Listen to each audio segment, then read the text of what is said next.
9 de la mañana con 13 minutos, y cuando cumplía cadena perpetua por sus crímenes murió ayer el cabecilla del grupo genocida Sendero Luminoso, el terrorista Abimael Guzmán, camarada Gonzalo, protagonista junto a sus secuaces de la historia más oscura, violenta y sangrienta de nuestro país, ¿no? Y que sumió en un desgarrador dolor a miles de familias peruanas. Para conversar sobre este tema ya tenemos en comunicación al periodista de investigación y autor del libro La Hora Final, la verdad sobre la captura de Abimael Guzmán, al periodista Carlos Paredes. ¿Cómo estás, Carlos? Muy buenos días, bienvenido a RPP. Buen día. Hola, Carlos, ¿cómo están? Joana, un saludo. Carlos, a 29 años de la captura del terrorista Abimael Guzmán, ¿cómo, y que tú has investigado con minuciosidad, cómo has reaccionado al enterarte de la muerte del cabecilla de Sendero Luminoso? Creo que ayer ha sido un día de reflexión para todos los peruanos porque se cumplían, como dices tú, exactamente 29 años de su captura, pero su muerte creo que nos hace reflexionar en el sentido de que una democracia, un sistema democrático, sí puede sancionar ejemplarmente a un criminal, por más peligroso que sea este, y es el caso de Abimael Guzmán. Ha muerto en su celda, cumpliendo una cadena perpetua, después de un juicio con el debido proceso, con tema democrático, en ganar, creo yo, la batalla definitiva que es ganarles en el aspecto ideológico y político, porque yo digo, ha muerto Abimael Guzmán, pero Sendero Luminoso aún no, lamentablemente. Y en ese sentido, Carlos, ¿cuánto han avanzado las políticas antisubversivas? Te dejo pendiente esa pregunta, por favor, para que dentro de unos segundos nos contestes. Vamos a escuchar a nuestros anunciantes y volvemos.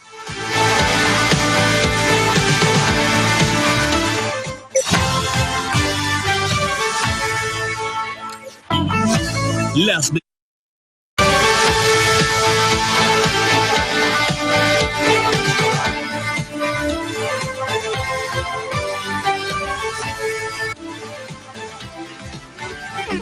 Dicen que en la zona está encendida, que el bajo reventando tu bocina. ¿Quieres música urbana? Pues toma. Lo que suena es radio, la zona de la noche, y la escucho por la mañana, cuando me voy de party todo el fin de semana. Esa es la que escuchas tú. Radio La Zona, en Lima 90.5, tu música urbana. En el 2020, nuestra labor al servicio de los peruanos fue reconocida por la empresa consultora Merco, convirtiendo a RPP en el único medio de comunicación del país dentro del ranking de las 20 empresas más responsables durante la pandemia, ocupando el puesto número 8. RPP reafirma su compromiso con el Perú, brindando responsablemente información útil.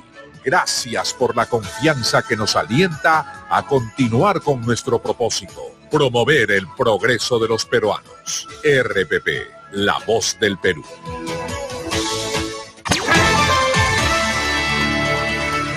Las noticias no se detienen. Por eso te mantenemos al tanto de lo que sucede en el Perú y el mundo. Soy Carlos Villarreal y te acompaño en la rotativa del aire edición tarde. De lunes a viernes a la 1 de la tarde por RPP, la voz del Perú.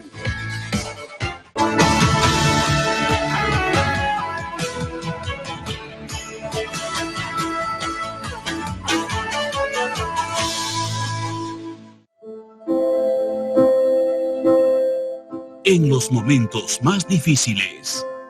Tengo personas vulnerables, niños, madres. Ahorita no cocino, joven, porque no hay agua. RPP y tú nos unimos para ayudar porque el Perú da la mano. Únete a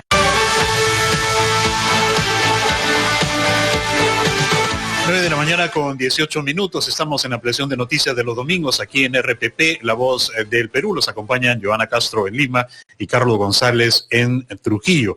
Ayer murió el cabecilla del grupo terrorista Sendero Luminoso y sobre este tema estamos conversando con el periodista de investigación Carlos Paredes, autor del libro recomendadísimo, por cierto, La Hora Final, la verdad sobre la captura de Abimael Guzmán.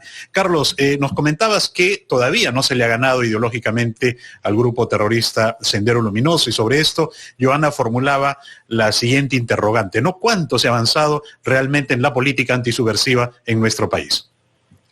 Mira, si revisamos la historia de Sendero Luminoso, que se incuba en la década del 60, también parte del 70, se preparan para lo que ellos llamaban la guerra armada, la lucha armada.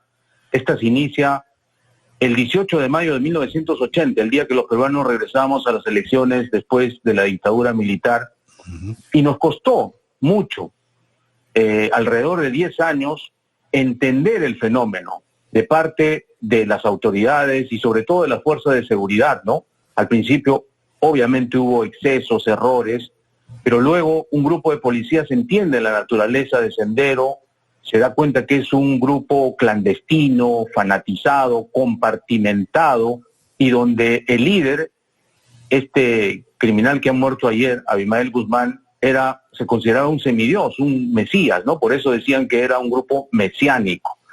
Entienden esta naturaleza, cambian la metodología de investigación, investigan, y después recién detienen y llegan a la cabeza, y cuando dan esta derrota militar contundente el 12 de septiembre del año 92, se cae como un castillo de naipes como tenían previsto. Sin embargo, Abimael Guzmán, que pacta con Montesinos y con Fujimori, cambia de estrategia y se va por la lucha política, ¿no? Usar los mecanismos de esta democracia que él desprecia o despreciaba para tomar el poder, que eso es lo que ha querido Sendero Luminoso. No eran un grupo de personas enfermas que asesinaban autoridades, policías, militares, en general ciudadanos de bien, o destruían las torres de alta tensión o el patrimonio público o privado porque estaban locos. No, ellos querían tomar el poder a través del terror, de la violencia, de las armas, de desatar la guerra que nos ha costado 70.000 muertos a los peruanos, ¿no? Y lo que nos falta ahora es, como sociedad, confrontar su propuesta ideológica, su propuesta de desarrollo económico, su propuesta de libertades, su propuesta de mirada de país con lo que es el siglo XXI. Si es viable o no es viable, si es desfasado, obsoleto, ¿qué país del mundo, nos debemos preguntar, ha seguido estas recetas tan extremistas y ha tenido éxito? ¿La Camboya de Pol Pot? ¿Norcorea? ¿Cuba?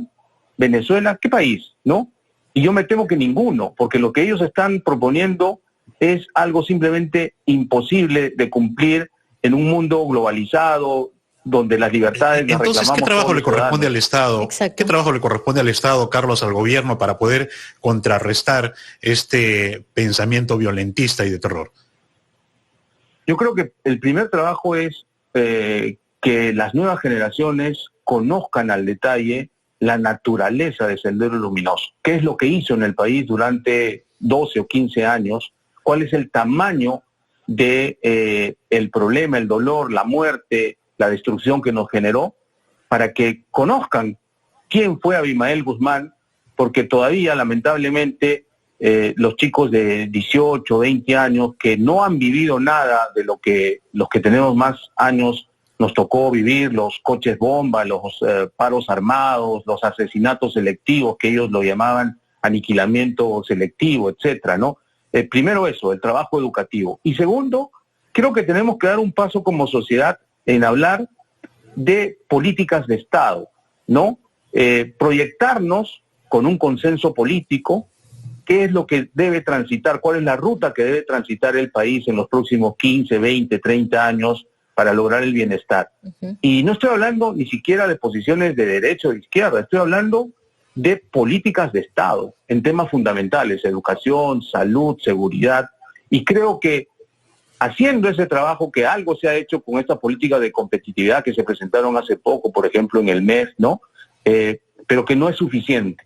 Y yo creo que si nos ponemos de acuerdo a nivel de toda la clase política en estas políticas de Estado, estoy absolutamente seguro que nada de lo que proponía Abimael Guzmán y hoy algunos de sus seguidores tendría cabida, porque nos daríamos cuenta que simplemente son discursos ideologizados, muy fanatizados, que no tienen un correlato en la realidad y en la viabilidad del país.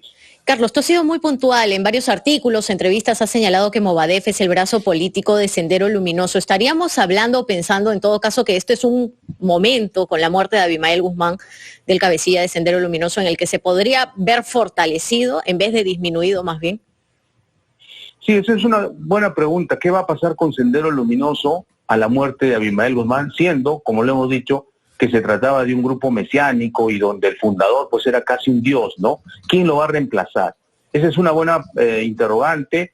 La número 2, Eleni Parraguirre Reboredo, alias camarada Miriam, que está en prisión y espero que siga ahí por buen tiempo, no lo va a poder hacer.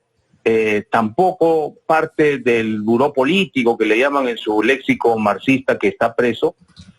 Yo diría que es un momento en que tenemos que hacer el trabajo, insisto, la lucha ideológica en el Movadef, que queda claro, es un brazo político de Sendero Luminoso, en esta nueva estrategia que había trazado después de su derrota militar Abimael Guzmán. Recuerden cuando lo presentan en la prefectura de Lima, ahí con su traje a rayas y con su número 1509, él dijo, esto solo es un recodo en el camino. Y lo tenía claro. Y no mostró arrepentimiento ideológicamente. Sí, nunca pidió perdón, nunca se arrepintió. Lo que firmó fue un pacto, ¿no?, con Montesinos, en intereses comunes, pero lo tenía claro. Y han avanzado, nos están ganando la lucha ideológica y esa es la tarea pendiente, insisto, de todos los peruanos, no solo del Estado, no solo de las autoridades, sino de nosotros como ciudadanos, en general, de los partidos políticos que tienen que ir ahí donde Sendero está ocupando espacios a confrontar ideas, a confrontar incluso ideologías, pero de manera democrática, plural y civilizada. Muy bien, Carlos, te agradecemos por este interesantísimo diálogo en ampliación de noticias sobre la muerte del cabecilla terrorista Abimael Guzmán. Y muchas gracias, Carlos Paredes, por este diálogo. Saludos, Carlos. Buenos días. Y Joana. Y vamos a seguir conversando, Joana, sobre este tema.